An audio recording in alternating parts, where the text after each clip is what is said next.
Students, hi, this is Mr. Bob. In this short video, we're going to go through a brief tutorial about how to use the FAFSA4Caster tool. So for the purpose of this video, I'm going to assume that in certain spots, I'm going to assume that you don't have the companion activity. If you don't have the companion activity, that's fine, but I will probably make some reference to it here and there. So if you're in any sort of web browser, if you just type in FAFSA4, the number 4 in Caster, one of the first things that should come up should be this, which is FAFSA4Caster landing. You'll know you're at the right spot if you see the URL that says fafsa.ed.gov. Notice down here I've got some .com URLs. You do not want to go to those, and you want to make sure that you're at the forecaster. When you click on that, you'll get a landing page that looks like this. And notice it says FAFSA4Caster here at the top. If for some reason it does not, then you're not at the right spot. And so we're going to use this information, we're going to use this tool with a fictitious student and family called student 1 in the activity. And so the first question it asks is, are you a US citizen? So student 1 is a US citizen, so they write, yes, I am a US citizen. What is your birth date? We're going to assume student 1 was born on May 16th, 2004. Okay, so that would make them about 17-year-olds right now at the recording of this video, which is in May of 2021. Their marital status, we're going to say, is single. And when they begin at college, they will have never attended college or be in their first year. Okay, so if we go to next, then the question is, do you have children or other dependents that you support? For the purpose of this student, we're going to say no. And then you should read all these statements. And obviously, if they did apply to you, then you would want to check them when you're doing this for yourself. But student 1, none of these apply based on the information that I provided to you. So we're going to click no. And then the question, as of today, what is the marital status of your parents? And in student 1's case, the parents are married. Okay. And it says parent 1 is 46 years old and parent 2 is 43 years old. And it says that student 1 has 1 sibling. So if they have 1 sibling and 2 parents themselves, that means there's 4 total people in the household. This last question down here on this page is important. It can have a big impact on your expected family contribution, so make sure you read it carefully. It says, while you're in college, how many people in your parents' household will be college students? Include yourself.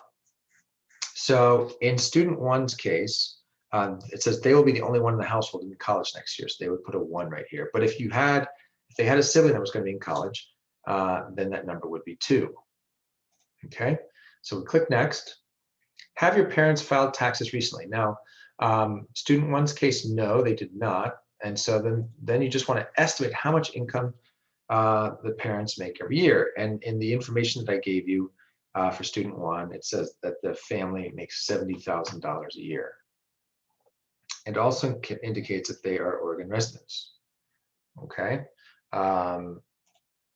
And let me go back, after I do the Oregon residents, let me go back up here and make sure you understand. Look what happened here. With this $70,000 assumption, they made an assumption, they meaning this forecasting tool, of how much assets your parents have. Assets means savings and investments that they could apply towards college. Now, this number, I gave you additional information that indicates that this number is way off, right? Because this is 45,294. And I want to check that box. Notice when I check this box right here that says to change the amount, and it gives me a whole bunch of options. And so here I just go through them really quickly. What is your parents' total current balance of cash, savings, and checking account? I tell you it's $15,000. The net worth of your parents' investments, we say 0. Okay, and net worth of your parents' current businesses and or investment farms is 0 as well. Okay. So then I go next, and the question asks, have you filed taxes recently? And let's just say no for the purposes of that. How much income did you earn last year? And according to the information I gave you, student 1 worked a job this past summer where they earned, or last year where they earned $1,000. So we put 1,000 there.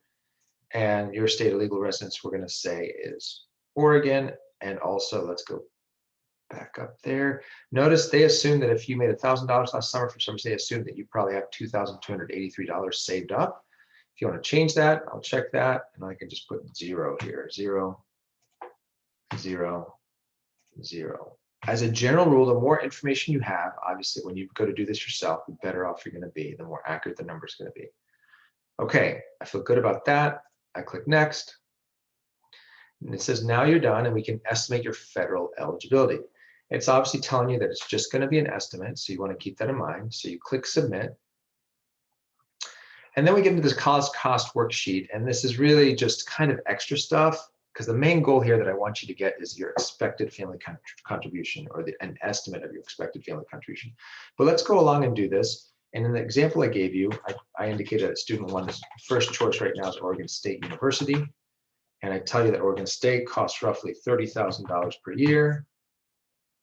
That is the estimated tuition roughly for the year 2021, 2022 coming up. And then it tells you right now, because of how much your family makes, they're not eligible for any, that family is not eligible for any federal Pell Grant. And then if you had more information, you could fill in amounts for state grants or college grants. We're just going to put in zeros here because we're really interested again in one number that's going to come up here soon.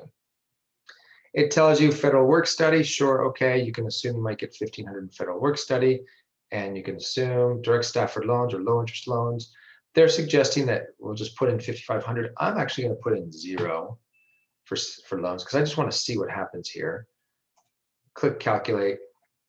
And for all of these, I would put, actually we're at the page really, I would ignore these two things up here at the top. So the big number, and this is what's weird about this program, is really that for me, the most important number is this one that they put in really small print here, and I'm going to highlight it. Do you see here? It says your estimated EFC for this family is 8866. That's a key number, and that's the number that if you're doing this activity with the companion, if you're doing the companion activity, you want to write that in the worksheet. If you're not, this is still an important number for you to write down, for you to make a mental note of when you do this for your own information, because again, if we talk about this really briefly, there's the cost of attendance or the sticker price for every school. And then this FAFSA is really important in determining what the federal government believes is your family's financial health or well-being.